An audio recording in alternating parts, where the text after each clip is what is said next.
नमस्कार दोस्तों, ओम नमो भगवते वासुदेवाय नमः। जय श्री राधे कृष्णा। दोस्तों, आई होप कि आप सभी अच्छे हो। और आज की कहानी हमारी बहुत ही प्यारी और छोटी सी कहानी है, लेकिन कुछ सीख देने वाली है कि हमें अपना काम दूसरों से कैसे कराते हैं तो कैसे कराना चाहिए। तो चलिए इस वीडियो को शुरू करते हैं। इस कहानी में है एक सेठ की कहानी, जिसके पास बहुत सारा धन, बहुत सारे खेत होते हैं, लेकिन वो इतना ज्यादा कंजूस होता है जिसकी वजह से उसके जो खेत में जो काम करने आते हैं लोग, वो क्या करते हैं, एक दिन तो आते हैं, दूसरे दिन आना ही बंद कर देते हैं। बहुत ज्यादा कंजूस होता है। इसके वजह से क्या होता है कि उसकी खेत में कोई काम नहीं करता और उसके कारण उसके खेत की हालत खराब होती रहती है। एक दिन उधर से एक साधु जा रहे होते हैं, तो पता नहीं उसके मन में कैसे विचार आ गया कि उनकी सेवा करनी चाहिए। वैसे तो बहुत कंजूस था। उसने साधु को बुलाया, बिठाया, उनका आवभगत किया, उनकी सेवा सत्कार किया, खाना खिलाया। ये देखकर साधु बहुत खुश हुए और जाने के टाइम उन्होंने पूछा कि बेटा, तुम हमसे कुछ चाहते हो तो ले सकते हो, मांग सकते हो। ये सुनकर सेठ ने कहा कि हे बाबा, मेरी एक बहुत बड़ी समस्या है, क्या आप उसका निवारण कर सकते हैं? तो साधु कहते हैं, आप जो भी बोलो हम उसका निवारण कर देंगे, बताओ क्या परेशानी है।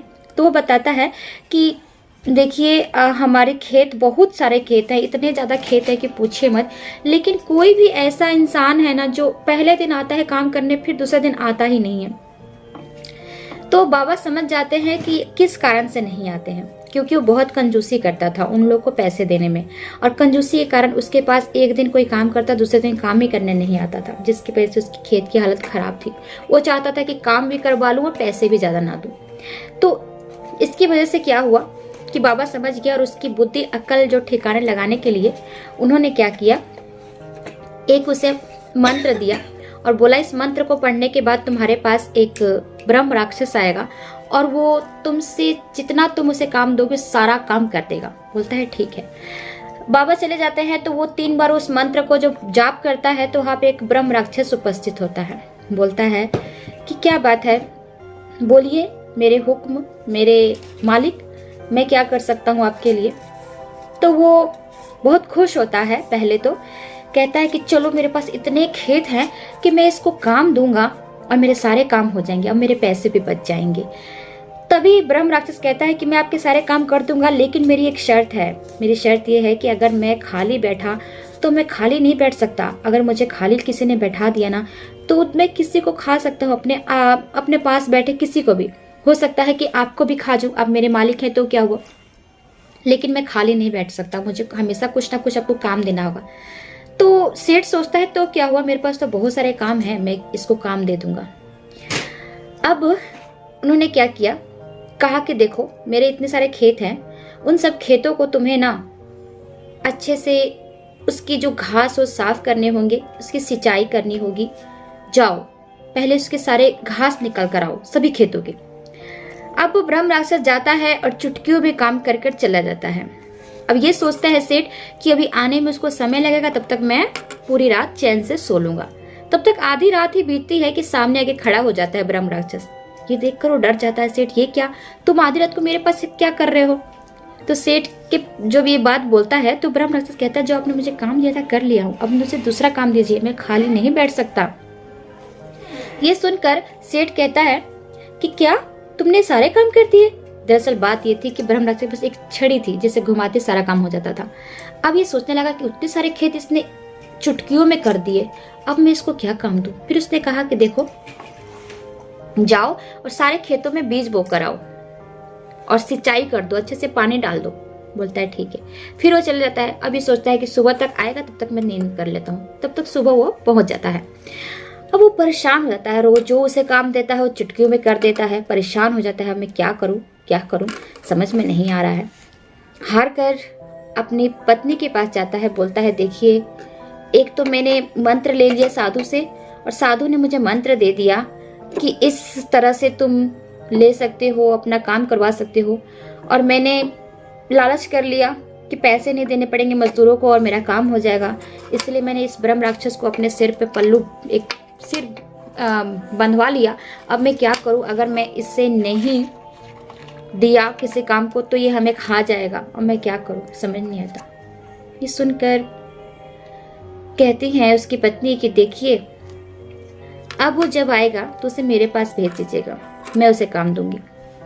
तो ठीक है, तब तक मैं कुछ उपाय सोचती हूँ। अब जैसे ही राक्षस आता है बोलता है कि मालिक सारा काम हो गया और अब मुझे काम दीजिए। और तो मालिक सोच में पड़ जाते हैं कि पता नहीं मेरी पत्नी ने क्या सोचा होगा। फिर सोचते हैं ठीक है, देखो अब तो मेरे पास कोई काम नहीं है, लेकिन तुम्हारी मालकिन के पास एक काम है जो तुमसे काम कराना चाहती हैं, तुम जाओ और उनसे अपना काम पूछो। अब वहां जाता है, कहता है मालकिन आपने मुझे बुलाया, क्या काम है, दीजिए मुझे काम। तब उसकी जो पत्नी होती है सेठ की, कहती है देखो काम तो बहुत है, लेकिन पहले छोटा सा मेरा काम करो। वो अपने घुंघराले बाल को, एक बाल को तोड़ कर देती है, बोलती है इस बाल को लो और इसे सीधा करके लाना है, एकदम सीधा टेढ़ा, जैसे मेरे घुंघराले बाल है ना, सीधे करके लाओगे। जब ये लेकर आ जाओगे बाल, फिर मैं दूसरा बाल दूंगी। मतलब मेरे पास बहुत सारे बाल हैं और मैं उनको सबको सीधा कराना चाहती हूँ। तुम पहले एक बाल को करके लाओ, मैं देखूंगी कैसा काम कर रहे हो, फिर मैं तुम्हें दूसरा बाल दूंगी। वो कहते हैं इतने बहुत आसान है, चला जाता है। अब वो परेशान हो गया, उस बाल को खींचता था तो सीधा रहता था, छोड़ता फिर वो एकदम घुंघराले बन जाते थे। परेशान होकर उसने क्या किया, दोनों को एक धागे से बांध दिया तो सीधा था। वो बहुत खुश हुआ, लेकिन जैसे ही खोला तो फिर से वो घुंघराले बाल बन गए। बहुत सोच दिमाग लगाकर उसे समझ आया कि जब जो सोना होता है ना, सोना को जब वो लोग जो लोहे से पीटते हैं, आग में इससे करते हैं तो ठीक हो जाता है, तो क्यों ना मैं भी इस बाल पर आग में डालूं और आग में डालने से क्या पड़ता है, सीधा हो जाए। इसलिए वो जाता है और आग जलाता है। अब वो जाता है, एक आग जलाता है, आग में जब बाल को डालता है तो बाल सीधा नहीं, सीधे जलकर राख हो जाता है। अब वो डर जाता है, ये क्या, अगर मैं मालकिन के बाल नहीं लेके वापस तो मुझे मार डालेगी। मेरा तो काम था करने का, मैंने काम किया ही नहीं। अब मालिक भी गुस्साएंगे और उनकी पत्नी भी, फिर वो लोग मुझे चैन से रहने नहीं देंगे। मैं क्या करूँ, समझ में नहीं आ रहा। वो बहुत चिंता करने लगता है, सोचता है अगर मैं खाली हाथ जाऊंगा, बाल नहीं ले जाऊंगा तो बहुत गुस्साएगी मालकिन, हो सके तो मुझे मार डाले। वो बहुत डर जाता है और डर कर वहां से भागने का प्लान करता है कि मैं अब यहाँ नहीं आऊंगा वापस, मैं आऊंगा ही नहीं वापस तो मुझे कौन मारेगा। और वहां से रफू चक्कर यानी गायब हो जाता है, हमेशा के लिए अंतर्ध्यान हो जाता है। अब ये बात जब मालिक को पता चलता है तो खुश हो जाता है। इस तरह से सेठ की पत्नी ने समझदारी, अक्ल की काम की। यहाँ पर जो सेठ की जब बुद्धि भ्रष्ट हो जाती है, समझ नहीं पाता, तो अपनी पत्नी से कहता है और उसकी पत्नी बुद्धि का काम करती है। ये बातचीत जो शिव शंकर माता पार्वती में हो रही होती है कि यहाँ पर स्त्री और पुरुष में से किसका दिमाग ज्यादा है। तो शिव जी कहते हैं पार्वती जी, जो ये कहानी आपने नीचे देखा, जो अभी हुआ, उससे आपको क्या पता चला। तो माता पार्वती कहती है कि मैंने जो कहानी अभी जो मैंने देखा नीचे, जो भी मनुष्य ने किया, उसमें एक स्त्री ने अपना दिमाग लगाया और दिमाग लगाकर अपने पति, अपने परिवार को बचाया। तो इस कहानी से, मतलब इस कहानी से क्या एक सीख मिलती है कि एक तो जो सेठ को समझ आ गया कि वो अब से कम मजदूरी में लोगों से काम नहीं करवाएगा, लालच नहीं करेगा, ज्यादा कंजूसी नहीं करेगा और कभी भी ये नहीं सोचेगा कि उसके काम सारे फ्री में हो जाए। और दूसरा, उसे समझ आया कि उसकी पत्नी ने उस समय अगर नहीं बचाती तो वो मर चुका होता। यानी कि उसने ये समझ लिया कि अगर मुसीबत में जो एक स्त्री दिमाग लगाती है तो काम कितना अच्छे से हो जाता है। तो भगवान शिव ने कहा कि देखो, यहाँ पर जब पुरुष कमजोर पड़ने लगता है, उसकी बुद्धि काम नहीं आती है, तो एक स्त्री उसका सहारा देती है। जैसे जब कभी मैं असहाय हो गया था तो आपने मेरी सहारा दिया था, वैसे ही एक स्त्री का दिमाग ज़्यादा चलने लगता है तब जब मुसीबत होती है। तो उम्मीद करती हूँ कि आज की कहानी आप सबको पसंद आई होगी। ऐसी ही कहानी के लिए चैनल को सब्सक्राइब करके बेल आइकन दबा दीजिएगा और मैं आपसे मिलती हूँ अगले वीडियो में। तब तक के लिए आज्ञा दीजिए। धन्यवाद। राधे कृष्णा।